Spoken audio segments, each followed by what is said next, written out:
Fidèles téléspectateurs de l'RTNC Katanga, nous vous disons bonsoir, vous qui avez choisi notre chaîne, votre chaîne pour en savoir plus sur des matières économiques avec votre magazine Concret. Concret qui est un magazine que vous suivez chaque mardi à 20h15, heure de Lubumbashi, mais aussi en rediffusion le jeudi à 13h45, heure de Lubumbashi. C'est parti pour ce nouveau numéro. Ce nouveau numéro, nous allons recevoir pour vous un invité de marque, professeur Ngongo Ngoy Jody, qui est au fait professeur à l'université de Kinshasa et chef de département du département sciences de gestion à l'université de Kinshasa. Il est également professeur visiteur à l'université Nouveaux Horizons, également dans bien d'autres universités. Il est professeur visiteur, mais il est également expert en web marketing, il est expert en e-business. Il est également dans cette option très spécialisée dans la chaîne d'approvisionnement verte. Vous voyez qu'il a une casquette, plusieurs casquettes qui nous amènent à comprendre et qui vous amènent à comprendre que nous avons un invité de taille pour ce soir. C'est parti pour ce nouveau numéro Concret. Professeur, nous vous disons bonsoir. Bonsoir madame. Et nous vous disons merci d'avoir répondu à notre invitation. Non, c'est moi qui vous remercie parce que c'est toujours une opportunité pour nous de parler et de discuter des questions du jour. Et j'espère que pour la présentation, je n'ai rien oublié. Ça va? Non, ça va, c'est bien. Je suis, ça définit mon profil. Je vous en remercie. Ok. Professeur, nous allons parler avec vous de ce sujet qui embête le business pendant Covid et après Covid. Comment les entreprises doivent se comporter, qu'est-ce qu'il y a à faire, qu'est-ce qu'il ne faut pas faire. Nous allons en fait parler avec vous de ce futur du business, de ce futur des affaires dans le secteur économique, des opérateurs économiques, le pendant et l'après-Covid-19. D'abord, vous êtes spécialiste en administration des affaires. C'est ça la grande spécialité. Avant que nous allons dans les options, nous aimerions savoir, est-ce que vous pensez que par le temps qui court, les affaires se portent bien en RDC? Merci. C'est une question d'emblée où je dirais les affaires se portent mal. En République démocratique du Congo, mais également dans le monde. Ça, il n'y a pas à réfléchir, les affaires se portent mal, dans l'ensemble. Dans l'ensemble, voilà. Ça se porte mal. Mais vous, lorsque vous observez, vous donnez combien de temps pour qu'on se dise que les choses vont aller, avant qu'on évolue? Je suis très heureux de répondre à cette question parce que je ne savais pas que j'avais des... Ça ne demandait pas d'avoir des dons de prophétie, mais il suffit simplement d'être un scientifique avéré pour répondre à cette question. Pourquoi je le dis? J'étais lancé dans un programme d'affaires justement avec une entreprise sud-africaine. Malheureusement, vous savez, en tant que nous, Africains, nous mélangeons beaucoup spirituel, n'est-ce pas, et réel. Alors, le problème de Covid a commencé. L'équipe devrait être à Kinshasa au mois de mars. Ça a d'ailleurs retardé justement mon voyage ici à Lubumbashi parce que j'ai reporté en fonction de cela. Après, dans l'équipe, ils me diront non, nous avons reporté justement pour début mars, le temps que ce vent de Covid passe. J'ai dit non, ce vent ne va pas passer. Justement, ce vent est en train de... Alors, ils me diront, non, nous avons notre prophète qui a déjà prophétisé sur la fin. Mais là, vous êtes dans le business, mais qui vous dit déjà qu'il y a un prophète. Justement, il m'a donné, la personne m'a même donné la date de la fin. Je ne voudrais pas citer les noms des prophètes et tout. Mais j'ai répondu exactement, j'ai dit non. Au regard de la tendance mondiale, nous allons être soulagés plus ou moins au mois de juillet. Et je reprends aujourd'hui parce que à l'époque je me suis servi des prévisions justement pour regarder la tendance. Dans plusieurs pays, il fallait atteindre un pic et vous savez, tout ce qui monte finit par descendre. Oui. Donc il fallait s'attendre à ce que nous commencions à faire une descente. La descente, le point d'inflexion, la descente commence et on peut envisager le soulagement. Et en ce moment-là, j'ai parlé déjà du mois de juillet. Et je pense que les choses sont en train de se réaliser. Donc si je dois répondre à cette question, je dirais exactement que c'est vers le mois de juillet que nous pourrions commencer à souffler. Nous pourrions commencer à souffler. Professeur, aujourd'hui il y a un problème réel. Covid est là, mais les affaires, comme vous venez de le dire, nous pourrions commencer à souffler au mois de juillet. Mais Covid est là, Covid va passer, mais il y a un problème. Quel est le profil qu'il faut pour parler des entreprises en RDC? Quel type de profil? Qu'est-ce qu'il faut avoir? Qu'est-ce qu'il ne faut pas avoir? Qu'est-ce qu'il faut faire? Qu'est-ce qu'il ne faut pas faire? Parce que nous avons une problématique aujourd'hui en RDC. Les entreprises se créent le matin et ferment leurs portes le soir, s'il faut le dire ainsi, ou sinon les entreprises ferment leurs portes peut-être dans 3 mois. Comment il faut faire pour le profil? Merci beaucoup, madame. Vous savez, il est vrai, les entreprises commencent le matin. C'est une situation vraiment atypique de l'économie dans notre pays. Pourquoi les entreprises commencent le matin et se ferment le soir? Parce que nous ne suivons pas les normes. Une entreprise, c'est quoi? En fait, comment ça se passe? Vous devriez savoir que l'économie dans l'ensemble, s'il faut parler de l'entreprise, je suis responsable d'une entreprise. Je commence l'entreprise, je produis, n'est-ce pas? En fait, en produisant, je veux vendre ce produit. Et ce produit-là va être acheté par un client. C'est ça le revenu. Donc, en fait, mon revenu, c'est les dépenses d'autre chose. Mais avant que je ne produise, j'ai besoin de la matière première. Donc, en fait, les dépenses précèdent le gain. Les dépenses précèdent le gain. Voilà, parce qu'il faut que je dépense pour produire. Et la plupart des cas, je ne sais pas où obtenir les moyens pour commencer à produire. Et souvent, je vais prendre de ma poche, qui est insuffisant. Et je me rendrai compte après que le soir, je n'avais pas assez pour... On continue avec l'entreprise. Je m'arrête. C'est une situation atypique. Donc il faudrait repenser, n'est-ce pas? Et nous allons certainement arriver. Le profil, c'est malheureusement ça. Et voilà pourquoi Covid, c'est un défi, oui, mais il doit nous permettre de tirer des leçons et de comprendre. Le profil, quand vous demandez le profil de l'entreprise actuelle, il est grand temps que nous changions, que nous mettions en place les structures de financement, mais que nous adoptions également une nouvelle forme d'économie qui nous permettra d'être plus résistants au choc, qui nous permettra d'assurer la résilience, n'est-ce pas? Et c'est justement peut-être de cette forme de l'économie, peut-être qu'il faudrait qu'on en parle. De cette forme de l'économie, il faudrait qu'on en parle. Mais comment vous voyez cette économie? Parce que vous avez dit qu'il faut repenser pour qu'on évite cette situation des entreprises qui ouvrent le matin et qui ferment le soir ou sinon qui ferment dans 3 mois. Comment vous voyez les choses? Comment il faut repenser ce profil pour éviter cela? Parce que Covid est là, Covid passe, mais les entreprises doivent exister. Oui. Les entreprises doivent être créées. Comment ça va se passer? Et quel est, au fait, au même moment, quel est au fait le financement que quelqu'un peut avoir pour créer une entreprise, pour se dire je me lance dans une entreprise? Est-ce que le financement dépend de ce qu'on se dit? C'est à vous de nous expliciter un peu parce que vous êtes spécialiste en la matière. Oui, déjà, aujourd'hui, vous allez remarquer que Covid a sérieusement frappé nos entreprises, n'est-ce pas? Tout est à l'arrêt. Et ça impacte énormément les entreprises et par les entreprises, les ménages. Je pense que vous serez d'accord avec moi que le nombre même des pauvres, n'est-ce pas? Nous étions déjà dans une situation assez précaire, mais avec Covid, sur le plan social, c'est encore très down. Voilà.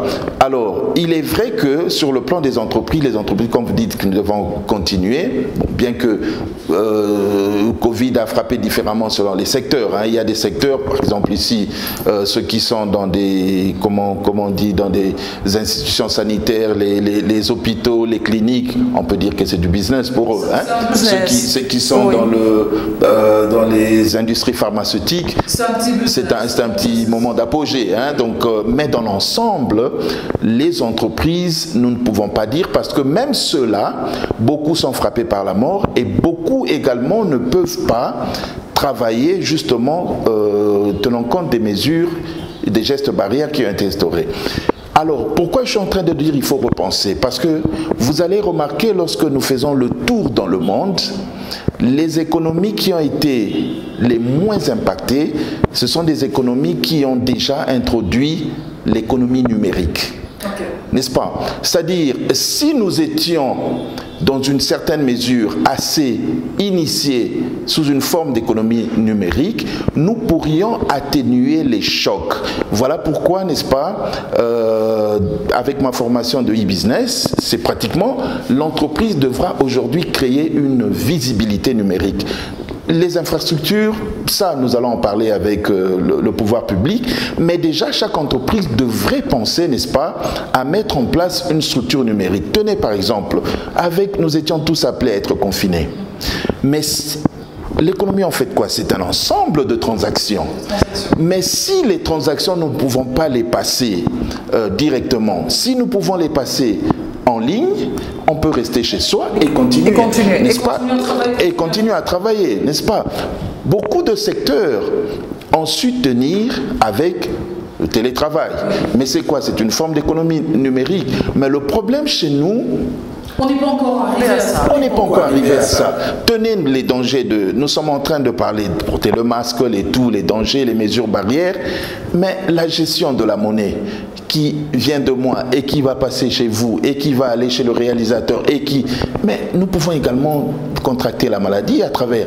Mais si nous avions, n'est-ce pas, une monnaie numérique qui peut faciliter les échanges, vous voyez que nous aurions également baissé. Donc, jetez un coup d'œil sur l'expérience de l'Asie, de la Chine, de la Corée du Sud et même de la France. Vous allez vous rendre compte que beaucoup d'activités ont su maintenir, n'est-ce pas, quand même leur activité avec des transactions en ligne. Mais nous ne savons pas le faire et voilà pourquoi, si nous ne faisons pas attention, nous sommes déjà là en réanimation et si nous ne réfléchissons pas sur les possibilités de relancer l'économie, de booster les entreprises, c'est vers le cimetière que nous allons. Je prie que nous... Je ne veux pas être pessimiste. Oui, je prie qu'on n'arrive pas à ça, vraiment qu'on n'ait pas arrivé jusqu'au cimetière, sinon c'est compliqué. Voilà. Mais au moins, là, pour vous, une des solutions pour repenser l'économie, c'est en fait l'industrie numérique. Numériser numériser notre économie. C'est important. Nous aurions pu soutenir par exemple l'éducation, n'est-ce pas? Nous aurions pu soutenir, vous savez, madame, heureusement, n'est-ce pas, j'ai passé beaucoup de temps en Chine. Aussitôt qu'il y a eu fermeture, n'est-ce pas, des frontières, aussitôt qu'il y a eu arrêt de l'enseignement, n'est-ce pas, j'étais parmi les premiers à dire continuons l'enseignement en ligne. C'est pas parce que je suis un savant, mais c'est parce que je me suis inspiré des pays asiatiques, le cas par exemple de la Chine. De la Chine où j'ai évolué pendant un bon moment. Oui, mais est-ce qu'aujourd'hui, tel que vous voyez la RDC, puisqu'il faut repenser, donc ça signifie déjà maintenant, pendant que nous sommes à la fin du mois de mai, début juin, il faut déjà voir que les gouvernants commencent déjà à penser comment il faut numériser l'économie. Obligatoirement, obligatoirement. Vous savez, il est vrai que tout changement, au début, peut s'avérer être très lourd. Mais nous devons marcher avec le monde. Les moyens, nous les avons. Il suffit simplement, les infrastructures existent déjà. Il suffit simplement d'être beaucoup plus, de porter attention à ces infrastructures et les moderniser, les rendre modernes, les rendre les mettre à jour, si je dois utiliser l'expression bien adaptée, et vous verrez que ça ne prendra pas autant de temps. Est-ce que pour qu'on arrive à avoir une économie numérisée, ça ne va pas nous demander trop de moyens financiers? Le financement d'une économie numérisée, est-ce que ça ne demande pas beaucoup aux investisseurs? Est-ce que ça ne demande pas beaucoup à l'État congolais en ce qui concerne le coût pour qu'on en arrive à cela? Comment ça se passe? Au contraire. D'ailleurs, il est évident que c'est vrai qu'il faut toujours évaluer le coût, n'est-ce pas? En tant que chrétien, le Christ a bien dit, qui de vous voudra, n'est-ce pas, construire une maison et ne pas s'asseoir d'abord pour calculer la dépense, n'est-ce pas? Il est vrai que nous devrions évaluer le coût, mais ce coût-là n'est pas exorbitant, parce que déjà, voyez par exemple, je vais donner un exemple, la fibre optique, on nous a parlé de la fibre optique qui était déjà mise en place, mais nous ne le sentons pas. Qu'est-ce qui se passe? Où en sommes-nous? N'est-ce pas? Nous avons un ministère de indique, disons, nouvelles technologies. Moi, je voudrais beaucoup plus. Mais quel est leur travail? Quelle est la suite? Quelle est la suite? Moi, je pense que nous sommes déjà suffisamment avancés et c'est simplement un problème juste de capitaliste. N'est-ce pas? Vous savez, le capitaliste, il veut gagner plus. Je pense que c'est à ce niveau-là, comme les structures n'est pas encore organisée, n'est pas encore formellement bien établie, ceux qui en détiennent profitent beaucoup plus avec les marges. Mais il suffit simplement que l'on mette en place un connaisseur dans le domaine et vous allez vous rendre compte que ça ne va pas représenter grand-chose dans la mise en place des structures et que facilement nous pourrions commencer. D'ailleurs, lors de mon dernier passage en Tanzanie, j'étais surpris de trouver déjà qu'ils avaient ce mot d'ordre de paperless, donc moins de papier dans le bureau. Et c'est un système qui permet de gérer avec tout est numérisé et avec beaucoup d'avantages parce que ça ne vous demande même pas d'être au bureau pour donner un ordre ou pour faire passer une commande. J'ai vu par exemple un collègue à moi qui se trouvait à l'étranger et qui m'a montré comment le système fonctionnait. Il suffisait simplement, vous pouvez suivre un dossier, n'est-ce pas, sur le net, à quel niveau il est, et s'il y a besoin d'un quitus, d'un avis, vous donnez votre avis, il passe à un autre bureau. Le bureau en ligne fonctionne magnifiquement. En tout cas, je vous reverrai peut-être plus tard, je vais me mettre en place déjà pour estimer l'évaluation, mais je peux vous rassurer déjà, ça nous coûtera beaucoup moins. Et le résultat sera beaucoup plus grand que nous le pensions. Un travail intéressant à faire également avec les investisseurs. Donc il y a les entreprises qui sont déjà là, les entreprises qui doivent être créées, mais aussi nous repensons économie au fait en général. Nous disons l'économie doit être numérisée, mais c'est un travail intéressant à faire également avec ceux qui sont en train d'évoluer comme des particuliers, cette économie numérisée. Donc quand vous parlez de cette économie numérisée, nous ne restons pas seulement dans les grandes entreprises, je pense. D'ailleurs, je pense beaucoup plus, c'est un moyen pour nous de formaliser le secteur informel, n'est-ce pas? Avec le numérique, c'est beaucoup plus facile de prendre en compte le secteur informel. Mademoiselle, excusez-moi, madame, nous étions en train de parler des conséquences de Covid sur les entreprises, mais vous savez bien que notre économie, la plus grande part de notre économie, c'est le secteur informel. Ce secteur-là, n'est-ce pas, c'est un secteur qui vit pratiquement au jour le jour. L'arrêt des activités va porter un coup fatal à ce secteur informel. Et nous ne voyons pas simplement au niveau d'économie, ce sont des ménages que nous tuons. Tenez par exemple, nous sommes déjà à 2-3 mois d'arrêt d'activité. s'il faut payer un monsieur, s'il doit continuer à honorer son contrat de loyer, n'est-ce pas, ses charges de courant et d'électricité, parce que, comme vous l'avez dit, nous devons rester dans la réalité de notre pays. Le courant ou l'eau, ce sont des factures forfaitaires pour la plupart ce n'est même pas ce que nous consommons réellement. Donc les factures viendront même s'il n'y a pas d'activité, n'est-ce pas? Donc ce sont des charges fixes qui vont facilement emmener son épargne et du jour au lendemain, il se retrouve sans argent. Or, avec le numérique a permis par exemple à la Chine d'apporter tous ces marchands qui sont dans le marché ruraux, tout le monde rural a pu se connecter à la ville simplement à travers le numérique. Pourquoi? Parce que des plateformes e-commerce se sont créées et qu'est-ce qui se leur demandait comme investissement? Il suffisait simplement qu'il ait un petit ordinateur ou une petite tablette, un appareil de photo. D'ailleurs, il n'a pas besoin d'un appareil de photo, il le fait avec son téléphone, n'est-ce pas? Son smartphone, il prend la photo, il poste, il est sur la plateforme et il a l'occasion, n'est-ce pas, de faire connaître ce produit et de vendre. Et avec une monnaie numérique, ça ne me demande pas de me déplacer, j'apprécie le produit, je vois les spécificités, j'accepte la commande, lui il reçoit son paiement et ça crée des emplois. Pourquoi? Parce qu'en ce moment-là, ipso facto, il faut qu'il y ait des livreurs, n'est-ce pas? Il faut qu'il y ait des techniciens, il faut qu'il y ait la poste, il faut qu'il y ait des intermédiaires financiers. Donc vous comprenez qu'il y a des effets d'entraînement qui vont créer des emplois. Je veux vous faire rire, madame. Plusieurs fois, j'ai eu assisté à ce système. Quelqu'un dans son bureau veut envoyer un courrier quelque part. Il lance comme ça dans les réseaux sociaux, dans les plateformes. Je cherche quelqu'un qui va à l'UNH.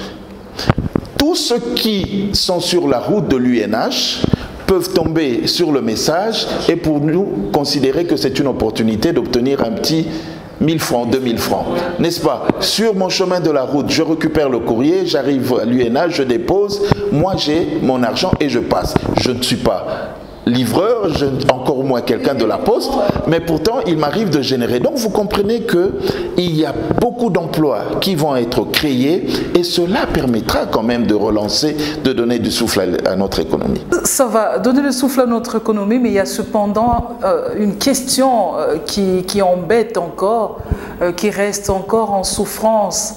L'Internet coûte encore cher en RDC. Est-ce que lorsque vous proposez l'économie numérisée, est-ce que l'Internet va permettre à cet homme de la rue, à cette femme de la rue, à ce monsieur, à cette dame qui est dans l'informel, de pouvoir accéder facilement à l'Internet? Parce que déjà, les téléphones smartphones, disais-je, ce n'est pas donné à tout le peuple congolais. Hein. Donc quand je dis tout le peuple congolais, je vois cet homme de la rue, cette femme de la rue, je vois ce huissier qui n'est pas en mesure, qui est encore dans l'ancien système de téléphone au lieu d'avoir un Android. Est-ce que l'Internet n'est pas un problème sérieux en RDC? Effectivement, c'est ici que va intervenir le pouvoir public, le gouvernement, qui devra mettre en place des infrastructures pour encourager, pour booster ce secteur.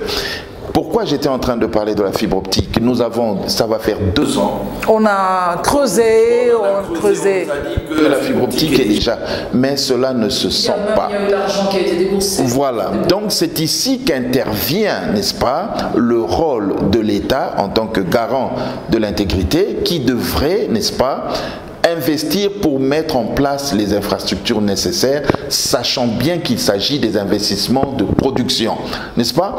D'autre part, il faudrait savoir également que lorsqu'un secteur est intéressant, même les privés seront attirés. Je veux vous donner l'exemple des télécoms. Lorsque les télécoms ont commencé à venir, on pensait également que parler au téléphone était très cher, la télécommunication c'est très cher. Mais vous êtes d'accord avec moi? À une certaine classe. Mais vous avez vu, lorsque le secteur s'est révélé être très alléchant, n'est-ce pas? Il y a eu, même le dernier qui est venu en date à Frissay, les gens disaient non, le marché est saturé. Mais vous, non, mais ça c'est une publicité que vous faites. Hein. Excusez-moi, donc je peux retirer. C'est justement pour, vous allez comprendre que je n'ai rien à voir avec eux. mais dans le secteur, dans l'analyse, certains pensaient que le marché était déjà saturé. Or, il s'est révélé que le marché est encore viable et que les acteurs, les opérateurs peuvent encore venir. C'est pour vous dire qu'il suffit qu'un climat d'affaires, n'est-ce pas, soit assuré par le pouvoir public. Même si eux se révèlent être défaillants, n'est-ce pas, on aura des investisseurs dans le domaine et cela pourra mettre en place les infrastructures pour lancer la chose. Vous venez de dire quelque chose, le climat des affaires. En RDC, il y a un problème sérieux en ce qui concerne le climat des affaires. Les investisseurs se plaignent. Ça, ce n'est pas une histoire seulement de Covid-19. Les investisseurs se plaignent, se plaignent chaque fois en RDC. Il y en a même qui viennent pour investir, qui repartent déçus de la RDC. Parce que les investisseurs se disent, il y a trop de taxes en RDC. Est-ce que vous, en tant que spécialiste, économiste, vous êtes spécialiste dans l'administration des affaires, est-ce que vous ne pensez pas qu'il y a une exagération ou il y a une mauvaise foi de la part de politiques pour qu'on fasse une bonne politique des affaires? Comment vous voyez les choses? Trop de taxes. Je suis très mal à l'aise parce que moi-même j'ai été victime de cela. Plusieurs fois j'ai perdu des investisseurs qui sont venus, n'est-ce pas, avec moi pour investir. Et même ici dans je peux dire l'ex-Katanga, n'est-ce pas, le Grand Katanga, je ne parlerai pas des taxes. Mais je pense qu'on doit trouver un autre terme parce que... La rétrocommission. Voilà. C'est-à-dire, les taxes, c'est normal. Les taxes, c'est normal. Nous devrions d'ailleurs, n'est-ce pas, mettre en place une école d'affaires, justement, qui devrait enseigner, n'est-ce pas, à notre population que c'est normal de payer les taxes, n'est-ce pas? Nous avons été formés à ne pas payer les taxes, c'est pourquoi lorsqu'on voit quelqu'un du fisc se présenter, on est mal à l'aise. Mais ce qui dérange justement, c'est soit des rétrocommissions, soit, je ne sais pas moi, des petites enveloppes, vous devez donner à ceci, à cela, des pourboires, et c'est ça qui dérange, c'est ça qui tue le climat d'affaires. Donc il faut, moi je pense encore une fois, que le numérique mettra fin à ce... Vous êtes sûr? Je suis sûr. Pourquoi je suis en train de vous dire? La RDC va célébrer 60 ans d'indépendance, mais si on doit faire un bilan de ces 60 ans de souveraineté nationale internationale, on se rend compte que le climat des affaires ne marche pas du tout, mais vous vous dites qu'en repensant, ça va aller, vous êtes sûr avec cette maladie des rétrocommissions? Oui, je suis sûr et je reste optimiste parce que je me base sur un exemple concret. On y va. Nous avons... dans concret. Voilà, je vous dis que nous avons, lorsqu'on parle de corruption, souvent l'Occident vous présente la Chine. N'est-ce pas? Il y a eu beaucoup de corruption et je ne pense pas que ça va finir. La corruption, il y en a un peu partout. C'est simplement à divers degrés, n'est-ce pas? Mais qu'est-ce que la Chine a commencé à faire? D'abord, lorsque vous êtes pris la main dans le sac, le sanction est public et fort. Ça, c'est la première chose. Mais en numérisant les choses, il n'y a plus de contact entre individus, c'est le contact avec la machine. Et le contact avec la machine vous épargne, n'est-ce pas, de voir votre visage. Mais quelqu'un d'autre dirait aussi, la machine est utilisée par l'homme. L'homme peut manipuler la machine. Je fais une déclaration d'impôt en ligne. Dites-moi, qui va venir me dire, donnez-moi quelque chose, je sais comment faire passer. Or, c'est ce qui se passe. N'est-ce pas? Lorsque je suis à l'étranger, ma déclaration d'impôt, je ne suis pas obligé de me déplacer pour aller le faire quelque part. Je suis en ligne, j'entre dans le site, dans les sites des institutions publiques, je fais ma déclaration d'impôt, s'il y a payé, je transfère mon argent. Donc vous voyez que c'est la solution pour nous. Hein? Je le dis par expérience et nous commençons déjà à l'expérimenter. il va falloir que l'on prenne aujourd'hui, et si vous regardez pratiquement dans les équipes de riposte aujourd'hui qui sont fait les solutions, on intègre beaucoup plus le numérique, n'est-ce pas? Avec des applications Stop Covid et ainsi de suite. Donc nous comprenons que c'est une nouvelle dimension que nous allons... et d'ailleurs, quand vous parlez de l'indépendance jusqu'aujourd'hui, moi je ne sais pas si indépendance, il faut parler d'indépendance. Ça c'est vraiment un autre débat. Je me rappelle, il y a 5 ans, j'étais invité pour justement parler de la contribution de la diaspora à une fête d'indépendance, mais jusqu'aujourd'hui, nous ne sommes pas indépendants. Non, nous ne sommes pas indépendants. La véritable indépendance théorique. Théorique, oui madame. C'est une indépendance théorique. Et la vraie indépendance, c'est celle que nous obtiendrons lorsque nous serons maîtres de nos politiques économiques. Ah mais ça c'est une bonne déclaration. Fidèle téléspectateur de l'RTNC Katanga, je rappelle que nous recevons dans ce plateau le professeur Ngongo Ngoy Jody, qui est au fait professeur à l'université de Kinshasa, qui est également professeur visiteur à l'université Nouveaux Horizons. Avec lui, nous sommes en train de parler des affaires pendant Covid et après Covid, la situation économique. Professeur, nous serons indépendants lorsque nous aurons l'indépendance de nos politiques économiques. Belle expression, c'est pas moi qui le dis, c'est le professeur qui le dit. Nous sommes en train de finir petit à petit. Professeur, la question c'est également autour de la déontologie. Est-ce qu'il y a une déontologie des affaires? Est-ce que pour faire les affaires, moi dans la presse, je sais qu'il y a une déontologie. Est-ce que pour faire les affaires en RDC, est-ce qu'il y a une déontologie? Parce qu'on se rend compte qu'il y a aussi à boire et à manger dans le business en RDC. Les entreprises que nous avons, il y a à boire et à manger. Est-ce qu'il y a une déontologie? Vous qui êtes scientifique. Oui, il y a une déontologie des affaires. Il y a une déontologie des affaires, mais malheureusement, ici, elle n'est pas pratiquée, justement.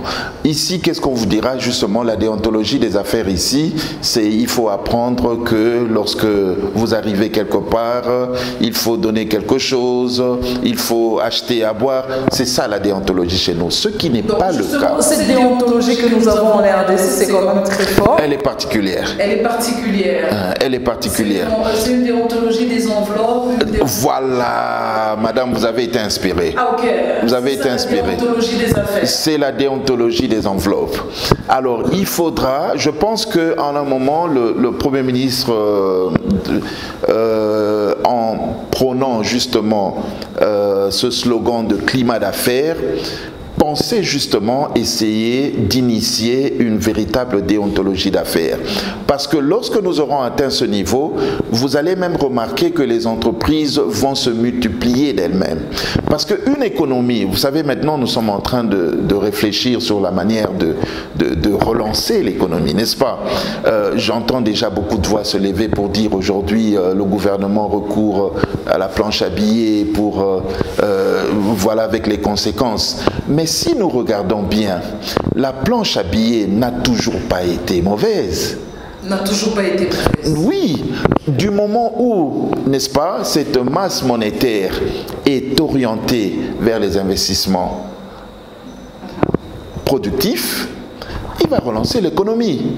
Les Américains l'ont fait justement au lendemain de la crise de 2008, crise financière de 2008. Plus de 4 000 milliards avaient été injectés et le pays est sorti de la crise, n'est-ce pas?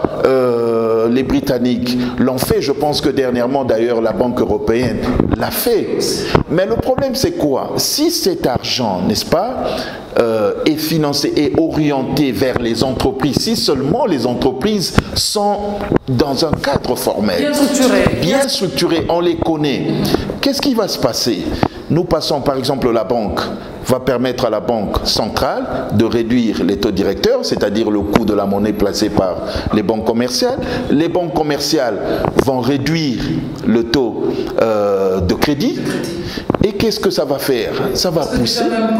Le taux de crédit, on a un problème sérieux en ce qui concerne nos banques. Parce que quand vous allez à une banque aujourd'hui, vous demandez un emprunt, le taux que vous avez... Voilà pourquoi je suis en train de dire, vous voyez que la solution n'est pas très très loin. Et si les banques commerciales réduisent le taux d'intérêt, qu'est-ce qui va se passer?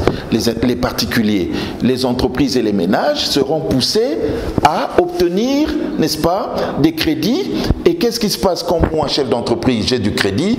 C'est plus de machines qui va m'obliger à recruter davantage, plus d'emplois et justement beaucoup plus de salaires. Et vous voyez le cycle qui va se perpétuer dans la création des entreprises, dans la production des richesses et avec un effet social sur les ménages. La déontologie que nous avons, la déontologie des affaires, qui sont en fait les enveloppes en RDC, mais quelle est la vraie déontologie des affaires, vous en tant que scientifique? Non, la vraie déontologie des affaires, c'est ce qui voudrait d'abord qu'un homme d'affaires sache qu'il a trois responsabilités majeures, n'est-ce pas? C'est celui d'honorer d'abord ses engagements envers ses fournisseurs qui lui fournissent, que ce soit les matières premières et de nombreux services, qu'il a des engagements envers l'État, il doit payer l'impôt, et qu'il a un engagement interne envers les employés, il doit payer un bon salaire. Ça, c'est d'abord la première chose. Dès que cela est mis en pratique, vous allez voir, il honore ses engagements, il honore envers l'État, il honore l'État de son côté a suffisamment de ressources et chaque acteur économique entendu ici, l'État, les ménages et les entreprises, chacun obtient sa part et c'est comme ça que l'économie va fonctionner normalement. Tout le monde est content et l'effet social se ferait ressentir. Nous sommes en train de finir, professeur.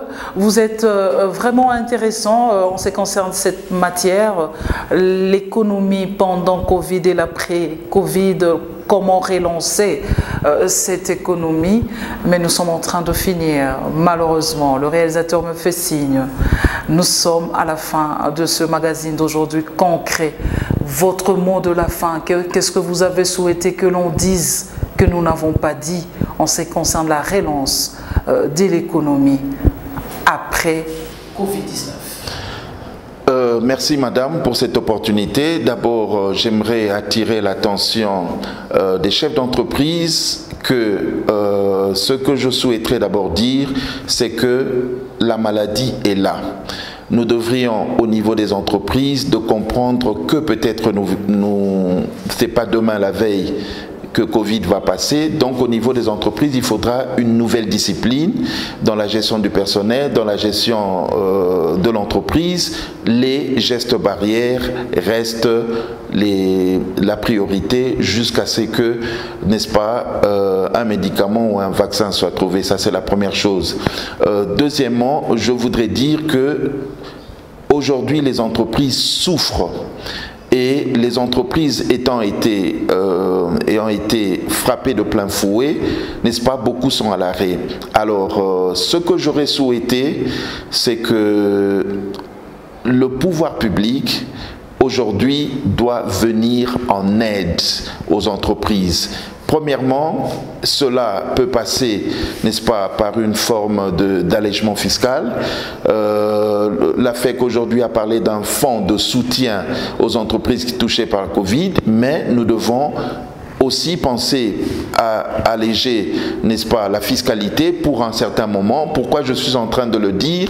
Parce que vous avez remarqué que cela a été prévu, mais un mois après, nous sommes en train de revenir à une situation. Alors, nous ne comprenons pas réellement ce qui se passe. Est-ce que nous voulons vraiment alléger la souffrance de la population ou nous voulons faire plaisir à nos bailleurs de fonds? Voilà pourquoi je voudrais demander au pouvoir public de s'investir pour relancer l'économie. Merci, je pense qu'on aura l'occasion de continuer un peu plus tard. Professeur, nous vous disons merci d'avoir répondu à notre invitation. Ça a été un plaisir de parler avec vous sur la relance de l'économie après Covid-19. Il y a de la matière. J'espère qu'il y aura une prochaine fois. Vous allez venir encore une fois sur ce plateau pour répondre aux questions des téléspectateurs de l'RTNC Katanga. Je l'espère aussi. Je vous dis sincèrement merci, madame. Fidèles téléspectateurs auditeurs de l'RTNT Katanga, nous vous disons merci d'avoir suivi ce magazine d'aujourd'hui concret. Concret qui a reçu pour vous le professeur Ngongongoy Jody, qui est au fait professeur à l'université de Kinshasa, qui est également chef de département de sciences de gestion. Il est aussi professeur visiteur à l'université Nouveaux Horizons. Avec lui, nous avons parlé des questions économiques, la relance après Covid-19, quelle relance économique, quelle stratégie. Il a préconisé que l'on numérise l'économie en RDC. C'est une des solutions. Bye bye et à la prochaine.